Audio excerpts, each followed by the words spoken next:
Therefore, what God has joined together, let no one separate. Matthew 19:06. I wish that this was a quality or a warranty seal that I could put at the end of each wedding that I officiate. Unfortunately, we do not live in a perfect world, and sometimes divorce is inevitable. Thank you for joining me today in another episode of En Comunidad. I am Jasenia, your host, and I would like to talk to you about this controversial topic, but completely and truly necessary. What is your opinion about divorce? So, divorce is defined in the dictionary as the legal action or instance of legality dissolving of a marriage.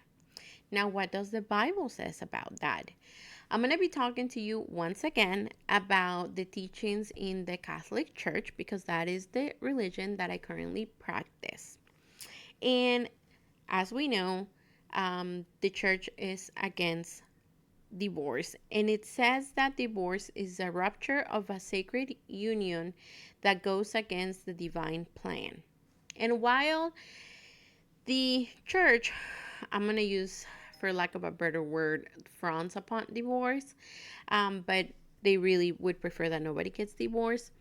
There is a clause that not a lot of people talk about, and that is annulment of marriages. And while that might sound easy, it is really not. It's its own process, and we'll dig in a little bit more into that in a minute. I wanted to give you some historic context about divorce before we continue moving forward with this topic because I know that there's a lot of opinions about it.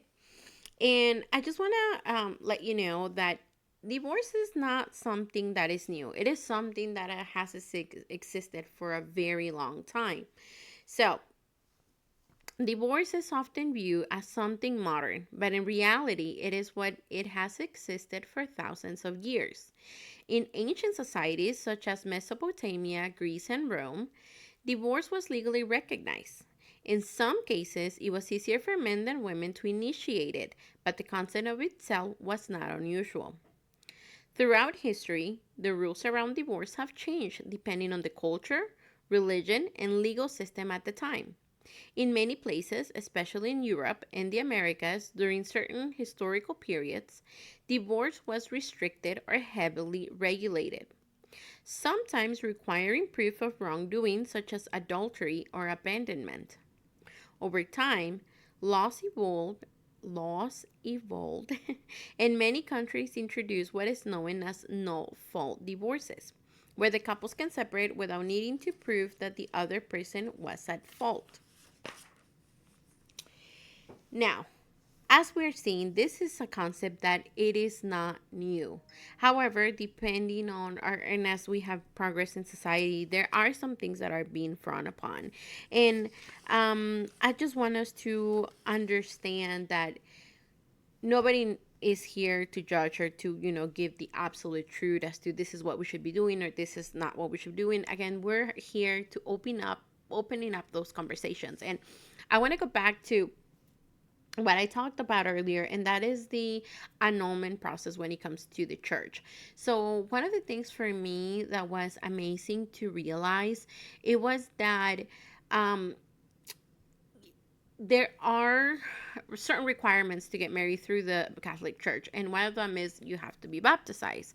The other one is you need to come free will. You need to be conscious and acknowledge to be able to give consent of what you're about to enter or the contract you're about to enter, right? The not the contract necessarily, but the commitment you're about to enter. And so to do that, you should have a mature judgment and you should be able to acknowledge that you are going to carry on responsibilities not only physically, emotionally, but psychologically. And then you also have to be able to be willing to commit and want to commit to that and take on that compromise, and also be willing to continue procreating, right?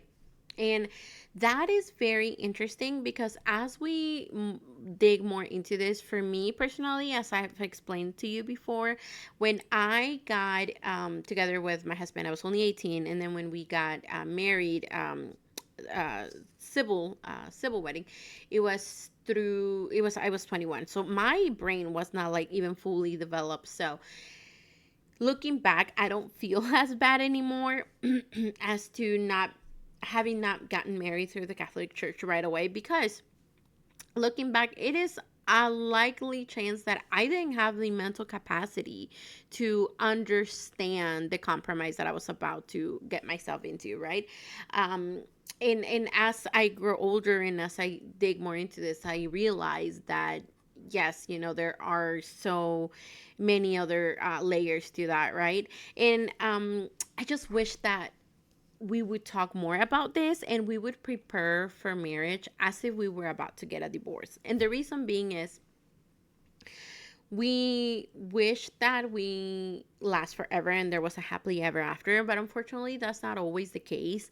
And there is at least a saying that at least I've listened or I've heard it in the Hispanic community, and that is that you get to know who you actually married when you are divorcing. And I always thought, like, why do you have to wait that long? Like, why can't you prepare ahead of time? And I was listening to a podcast recently from a New York attorney, and he was talking about how the divorce basically, if people were preparing to get married as if they were about to get divorced, they would be fewer divorces. And that would just be because of people's understanding of the commitment that they have to put or go through, right? Think of it like this: if you are someone who is going to get married and then you're going to have kids right away, and one of you is going to decide to stay at home with the kids, then that person is probably more likely than not have some sort of bridge or gap in their professional career.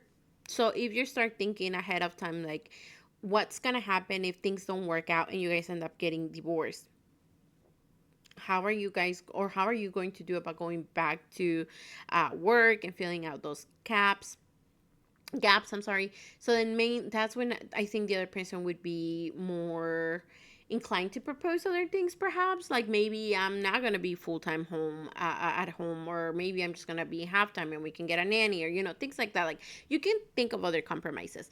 And actually the attorney was talking about, like, he was giving the suggestion of people actually going through the premarital classes as if you were getting married through the Catholic Church, because he was saying how it is so easy to get married, but it is actually the divorce, the one that actually not only costs a lot, but it's really hard to go through. And if people were to start the marriage with that mentality and they had the ability to go and consult with an attorney ahead of time, they would be better prepared. And I want to read to you some statistics, and that just like some food for thought for you to analyze this situation. So, in the United States today, roughly 45 to 53% of marriages are estimated to end a divorce. Now, the attorney was saying that those marriages or those divorces occur usually within the first 3 years of marriage, or more, but usually about those times. And then that within 5 years of that divorce, people usually get remarried and they tend to be more successful at their second marriage. Now, why that is, we don't know. I think that this is something that we can open up a conversation, but I believe that it's probably because you already had, again, they already went through a divorce. They know what to prepare for the future. So, the rate of divorce has actually declined in recent years, especially among younger generations who tend to marry at a later age. Research often points to common factors associated with divorce, such as financial stress, lack of communication, major life changes, differences in expectations, or unresolved conflict over time. But every relationship is different, and statistics never tell you the full story. So, this is so interesting, and this is why I am a I told you guys in last episode, I'm a huge advocate for marriages, but at the same time, I'm also a huge advocate for preparing and having those tough conversations beforehand, right? And I I'm not gonna say that couples therapy does not work, but for me, before you go to couples therapy, you first have to, again, prepare as if you were gonna go get a divorce, because that's when you're gonna be able to identify the issues or the conflicts that you guys have, and then you can address them at couples therapy. My opinion. What do you think? So, one of the things that we realized for this episode was that we didn't have as much people participating than we did with our marriage segment. And I do believe because divorce is such a controversial taboo topic that it is so difficult to talk about, but we cannot avoid that. Is that, I mean, 45 to 53% of people are getting divorced. There's something there. And if we were to have these communications in community and as friends, and just speaking about it, normalizing those conversations, perhaps we can do a better service to preparing, like somebody proposed in the previous episode, speaking mainly to our youth. Why do you want to get married? What does it entail? What are the responsibilities of marriage, right? But at the same time, let's add that layer of what happens if you get divorced. What does that divorce looks like, right? And so we took it to you. We took it to the public to tell us, what do you think about all of this? And these are some of the stories that we received. Now, before we get on there, I want to talk to you about some interesting facts. So, although many people think that divorce is a modern concept, it has actually existed since some of the earliest recorded civilizations. In ancient Mesopotamia, more than 4,000 years ago, which is around the time the marriage was created, there were already laws that allowed divorce. In some cases, a husband was even required to return part of the dowry if he chose to end the marriage. This shows that ancient societies also had mechanisms to dissolve a union. So this goes back to one of the things that I listened to the podcast, from this attorney that I was telling you about. He was saying about how he was comparing marriage, not comparing, but he was basically saying that marriage was this technology that was created to address an issue that was happening in societies. And that was the fact that people were getting, were having, sex with other people, and they were procreating, and we just didn't know like who belonged what. And mainly when it comes to inheritance and properties, and as they were becoming like smaller communities or smaller, family, or smaller societies, it was very important to realize like who family was what, and then track them, right? It is actually interesting fact number two, the whole reason why, the Catholic Church began requiring celibacy to be mandatory. So, some people didn't know this, but back in the day, priests and popes were allowed to get married, right?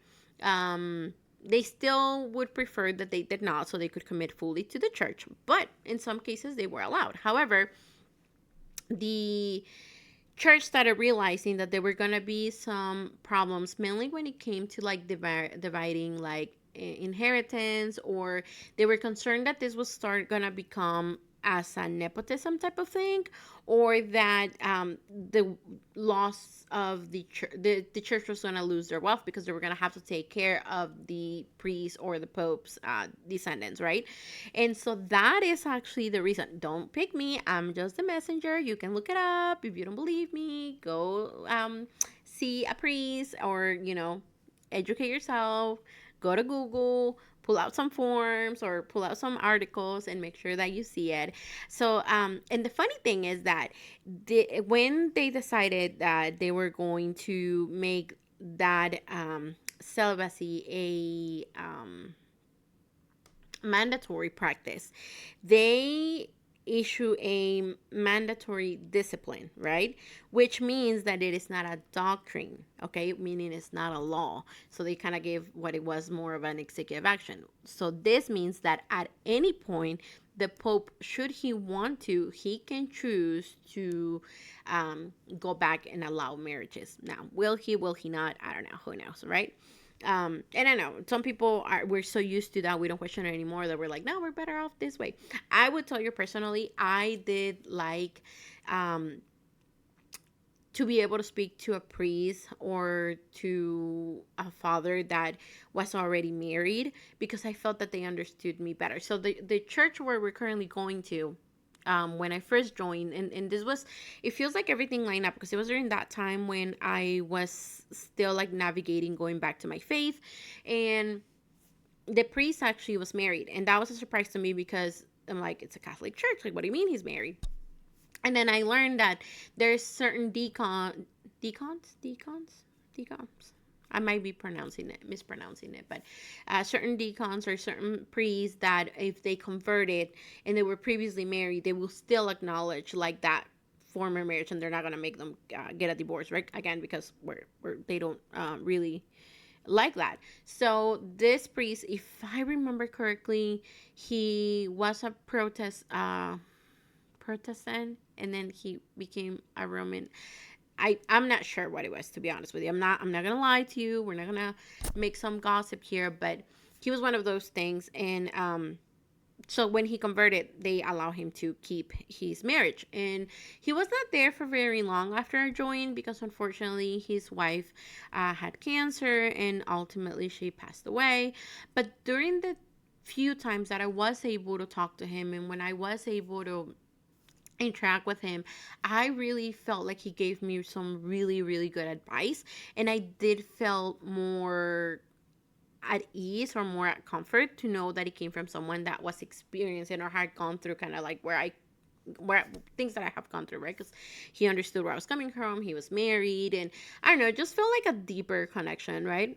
And that I really like that. I really like that, and I really wish that they will allow that more. But anyways, it is what it is. So this is why it is very important that we take the time to question ourselves about that. And so now I'm going to go to interesting fact number 3.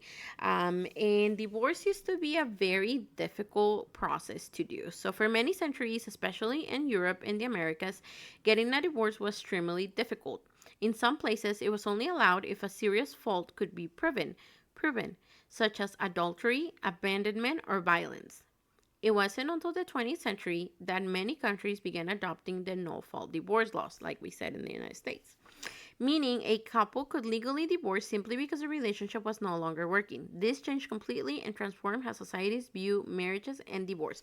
So, and believe it or not, not all of the states in the United States have been up to date on this. On the podcast that I was listening to, that attorney in New York had only adopted the no fault divorce in 2016.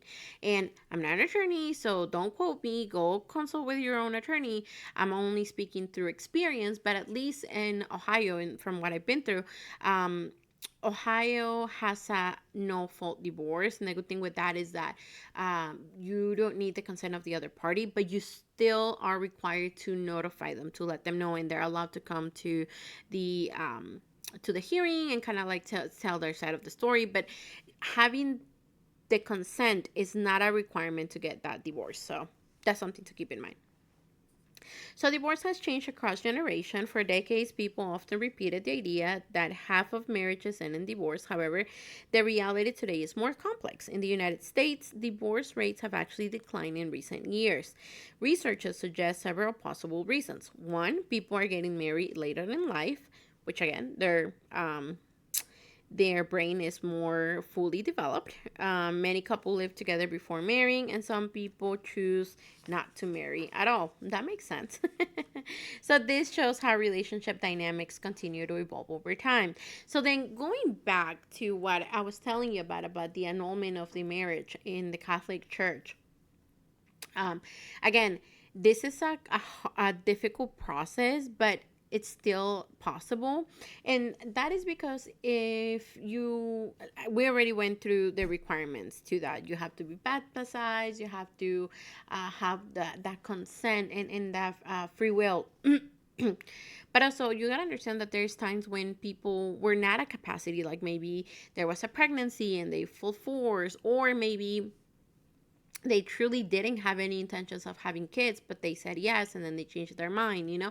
So it is a process. And from what I have learned, it is a long process. It's not something that you can just, do and you need to prove. I mean, it's like if you were in a court hearing, but it is also possible. And another thing that I've learned through this is that if you are someone who has since divorced and have not gotten married, you can still continue to do communion. And that is something that, again, if you don't believe me, look it up, talk to a priest. And I also learned all of this through a blog that was published by a priest, a Catholic priest. If you want to know about that, if you would like me to send that to you so you can look it over, you can send me an email at info.printologia@gmail.com, and I will be more than happy to share that with you so you can take a look at that. So this is why it is very important that we understand all of that, because I think that sometimes we're forced to be in a place where we just feel so much at guilt because of everything that's happening, and we don't realize all these other things that are also happening.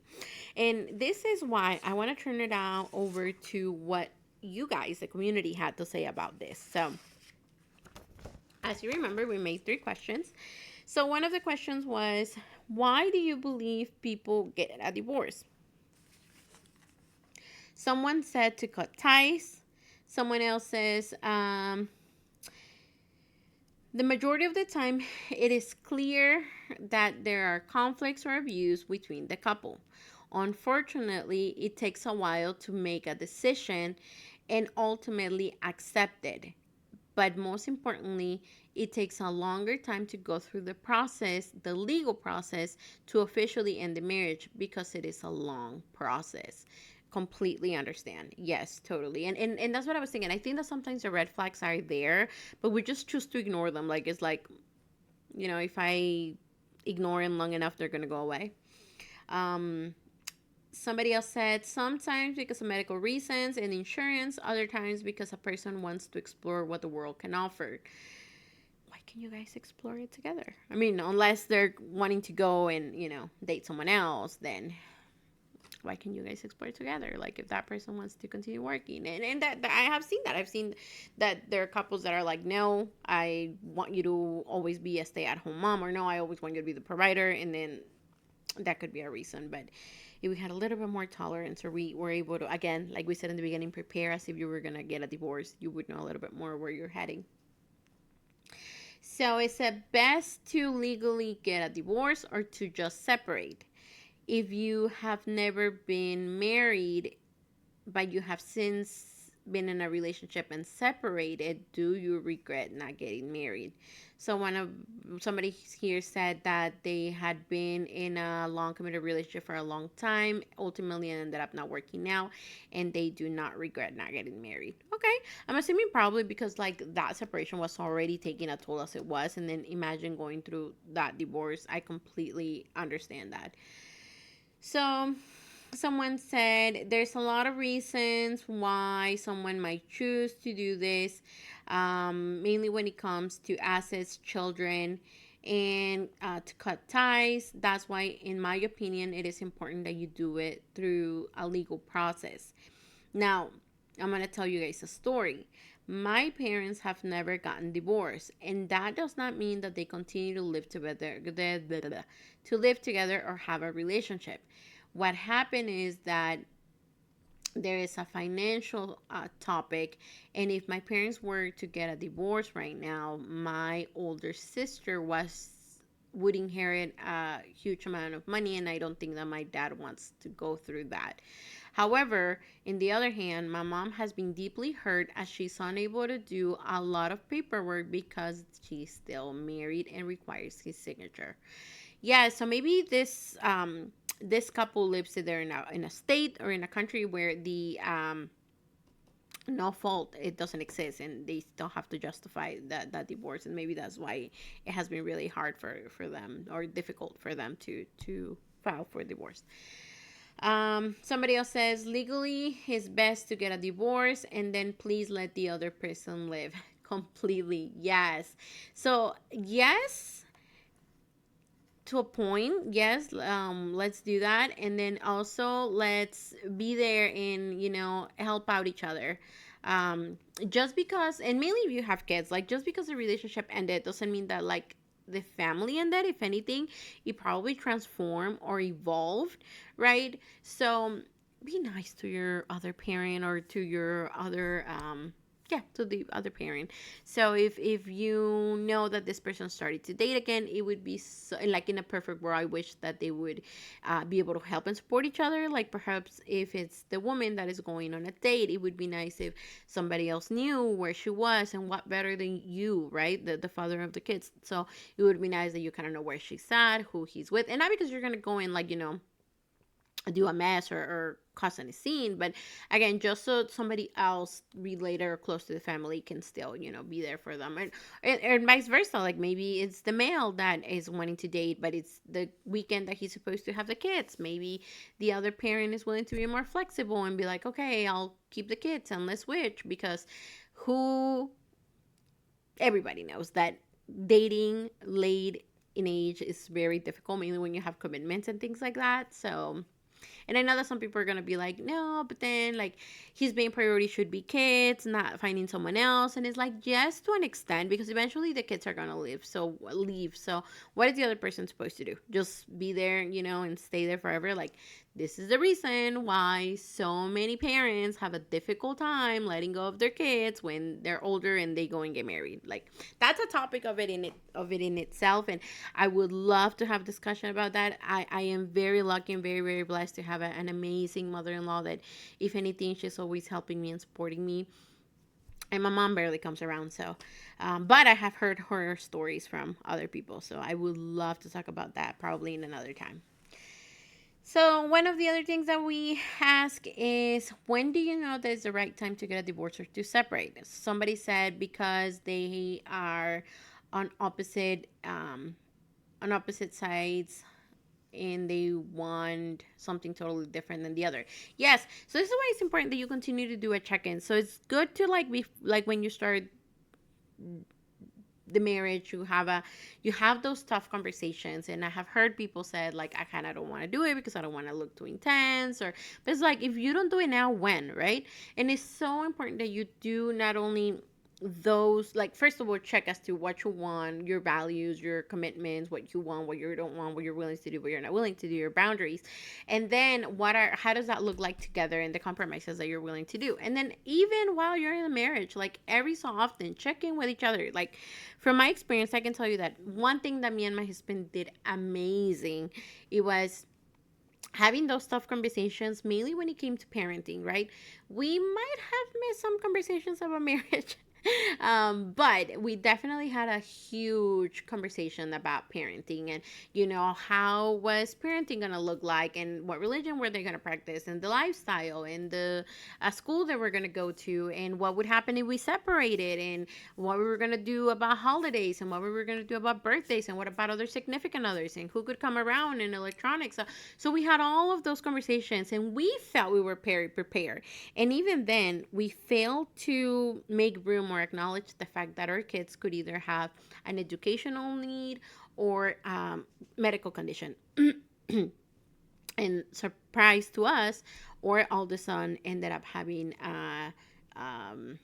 academic support needs, so educational needs. So that, believe it or not, it wasn't as bad as compared to people with children that have other medical needs, but it still took a toll on us. It was still very hard on us to, like, how do we prepare for this, how do we tackle this, because at that point, when all of this first started, and we first learned that this was happening, I was a stage in my life where, unfortunately or fortunately, I was more focused in my career. And not to say that I didn't care about my son, but I was just not willing to compromise on certain things. And what we ended up doing is, at that point, we both, me and my husband, worked full-time jobs, but my husband was willing to take on more flexibility so that I could continue working.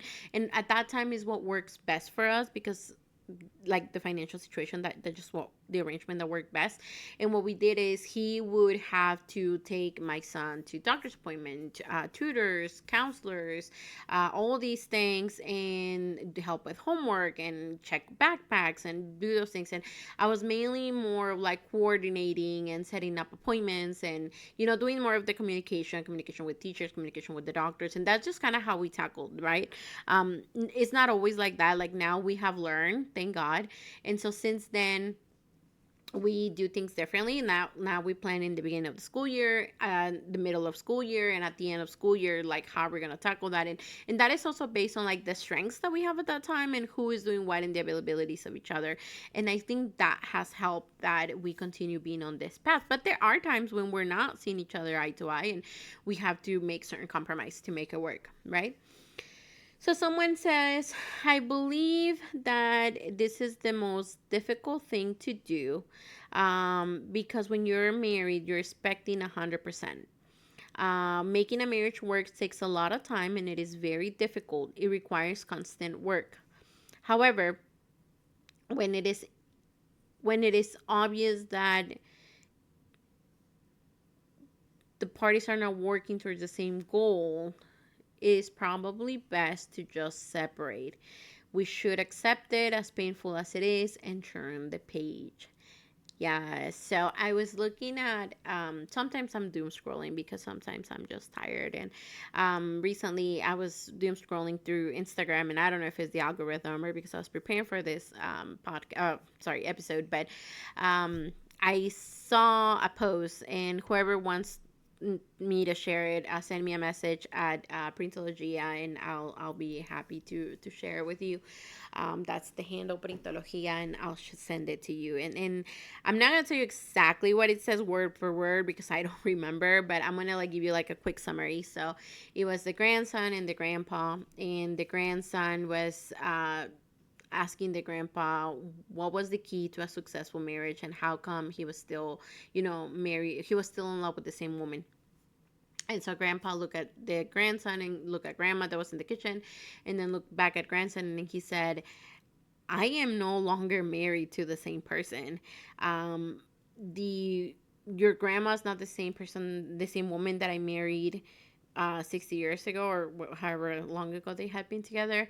And that required me to either change and evolve and keep up, or I could have lost her. And that was very interesting to me, really caught my attention, because it wasn't like what you were expecting to hear, right? Like, oh, it was communication or this and that. And we're going to dig a little bit more into that next week when we talk about relationships. But that's pretty much where, it was an interesting caption. So I think that this is exactly what this person is saying. I feel that as you are moving forward, because again, we're not the same people as we were when we first started, right? And God forbid you're still the same. If you're still the same, we need to check some things, right? I'm looking back, and can you imagine if I was still the 18-year-old that I was back then? I mean, I don't know if I've changed for better or for worse, but definitely changed. So that's probably what this person's means. Like, that person, one person keeps changing, the other person doesn't keep up, and then doesn't matter how much they want to like come together. Sometimes it's very, very hard to do that. So someone else says, when you can't even remember the last time you were glad to see them, and when you don't even know, when they don't even make you feel anything. Yes, this is why it is very important, going back to making sure that you have those dates, that you go and keep that alive. And again, you guys know I'm a huge advocate for marriage, but today's episode is not for that. So we're going to talk about that in relationships next week. We're going to continue focusing on divorce. And the last question is, do you have a story or a piece of advice that you would like to share? So we have a piece of advice and we have a story. So the story goes like this. I was living together with my partner for a long time. We were together for 4 years and engaged for 1. However, we decided to end really relationship just as I told my significant other that I wanted to have a child. He ended up leaving the house, and I believe because he was afraid to begin a family.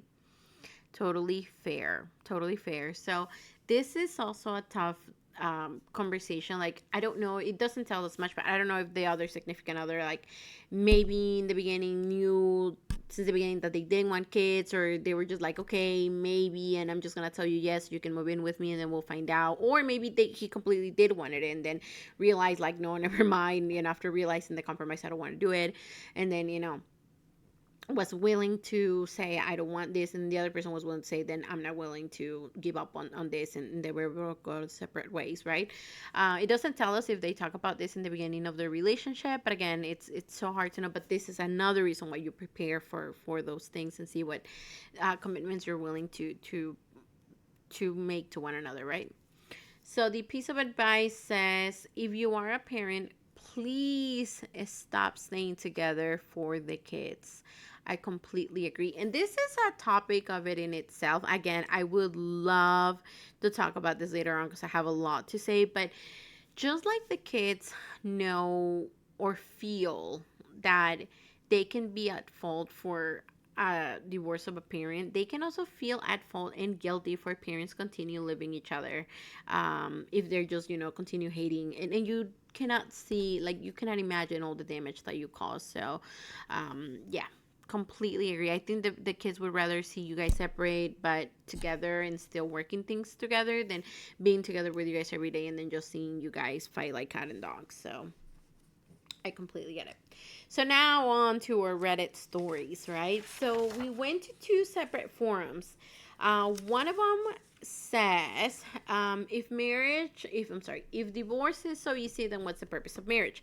And then the other says, what's your opinion about divorce? So we're actually going to start with the very first one that kind of talks about it. It's more of in connected to our main topic, like what's your point, what's your blah, blah, blah, what's your opinion about divorce. And then someone said, we have two stories for each forum. So for this first forum, it says, a divorce can be a traumatic experience. It tears apart families, especially when kids are involved. But the alternative is stuck being in a terrible marriage. Here are some scenarios of divorces that I personally know of. 1. Spouse is in the military, deploy overseas for a year or so. Comes back a changed person, including being mean to their partner when they weren't like that before. Come to find out, they had an affair during deployment. Okay, wow, this took a different turn. So what I thought this person was going to say was that this military spouse had come back and had been changed because of the war and because what they saw. He was not expecting this. But yes, totally. This is something that can happen. My custodian father, his name is Keith.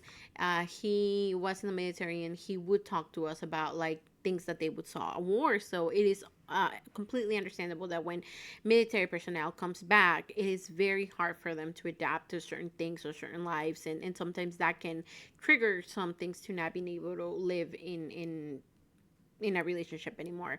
I also had a teacher in high school who was a sniper in the Marines, and he had also talked to us about some stories and how it was really hard for him to go to sleep, and he had PTSD. So I really was thinking that this was going to go towards that, but okay, wow. So another reason was a spouse has an addiction problems because they have been to rehab multiple times but keeps relapsing, gets into one of the accuses partner of spying on them and hacking their computer, tears up the house, looking out for monitoring device. Come to find out, they doctor shopped their kid to get a diagnosis for a condition with a controlled substance, and then they took it instead of giving it to the kid. Wow, this is also a tough one. And mainly when it comes to things with addictions, because it is my personal opinion that addictions are one of the most difficult things that you have to work with, and you have to give grace to the other party, because believe it or not, it is an illness.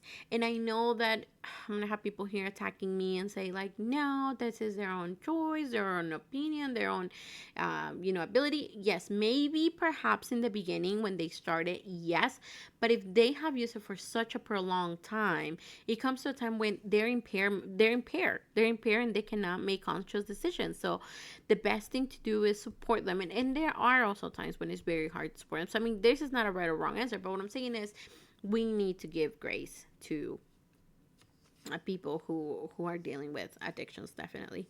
But I can also see how sometimes that can take a toll, and it would be very hard to continue in a marriage. Do you see what I'm saying? This is what I'm telling you. Like, I wish in the perfect world that marriages would last forever. And I remember also listening to a podcast one about a priest, not a priest, a pastor who was talking about how people are so rushed to divorce instead of having more support from the church, and kind of like supporting these families, do more of a triage as to how they can support them. But I'm like, yes, but the church can only do so much. They're not going to be living with the person 24/7. And at that point, it's no longer a marriage between two people. It's like three people already, or four people in the institution.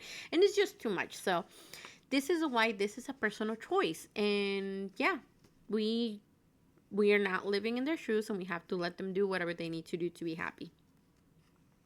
So the other reason is because a spouse forged their partner's signature on documents for a second loan on the house, lost all the money, and partner only finds out when the bank foreclosures. Wow, this is a tough one.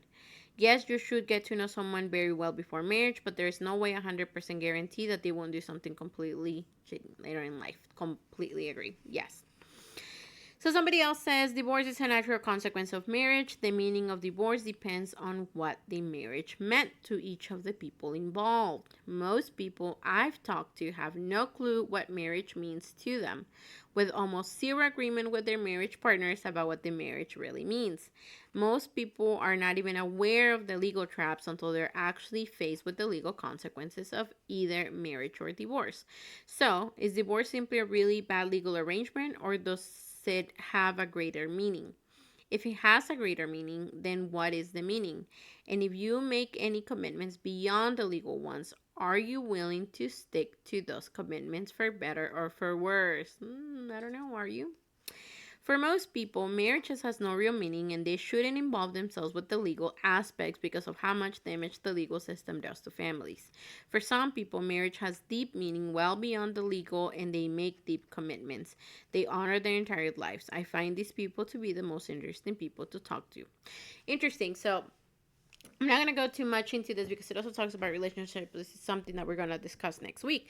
But I do want to point out about what this person is saying. I'm going to read it again to make sure that we're all in the same page. For most people, marriage has no real meaning, and they shouldn't involve themselves with the legal aspect because of how much damage the legal system does to families. So I'm not going to sit here and tell you, yes, you should, no, you shouldn't, but I will definitely speak to the damage the legal system does to families. And this is just because having been a paralegal for a long time, and I am so glad that I no longer do paralegal work for divorces, or at least not yet. I do more of an interpreting type of aspect, but I love that I don't do that anymore because it can take a really huge toll on you, right? And please hire attorneys for this. Do not hire paralegals because paralegals are not attorneys. Hire an attorney for this process. But anyways, so one of the things that I would see a lot, because you gotta understand that paralegal is just the point of contact between the client and the attorney. And believe it or not, we get to interact more with the client than the attorney actually does, because the attorney is negotiating with the other counselor, with the other party, talking to the courts, preparing for the court, for the trials, things like that.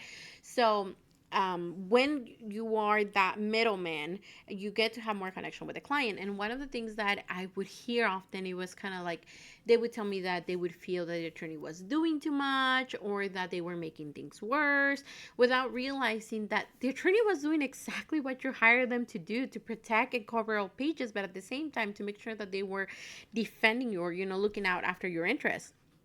And I won't deny that perhaps there might be some attorneys that might not be as ethical, right? But this is why you can file a complaint. But we're not going to get there in there. What I'm saying is that there are options, but I can see how people feel frustrated, because I would hear sometimes people say like, "Oh, if I could just like talk about this with my significant other, or soon to be ex significant other, we would be able to come up with a plan." But I feel like the attorneys are now making it worse. But then I would go to the attorney, and I would be in these meetings either with the opposing counsel or with the other party. They didn't have an attorney. And just hearing these things, I'm like, oh my God, your other, like, the client has no idea about this, right? So just understanding and seeing that when it comes to a divorce, you can see so many other faces and aspects of that. Or I would also hear people say like, I don't want to get a spousal support and they're forcing me to get spousal support, or it is not enough, or I don't need child support. And sometimes, like, letting this ego get in between, right? And it could be for many reasons. It could be cultural reasons, it could be language barriers, it could be, again, emotions are high during a divorce. So I completely understand. But I think that, yeah, sometimes the legal system can be damaging for sure. Completely get it. But, anyways, that is that. So then remember that there's another forum, and then the other forum it was, if divorce is so easy, then what's the purpose of getting married? So we saw two posts that caught our attention, and I'm going to start with the first one. It says, marriage is an ancient concept that had a very different purpose in ages past. Daughters were a commodity and dowries matter a lot. Women had no agency in the marketplace and needed marriage to thrive. Men needed women to have children to grow their family unit and pass along their vocational skills. It was a symbolic relationship. They really did need each other. Whether they truly love each other or not was less important. Fast forward to today, and almost none of that applies anymore. Love and children, though procreation is quickly disassociating itself from marriage as a catalyst, are really the only reasons left to marry. Without all the reasons to bolster the necessity of a marriage, I think we're seeing just how fluid and unpredictable love really is.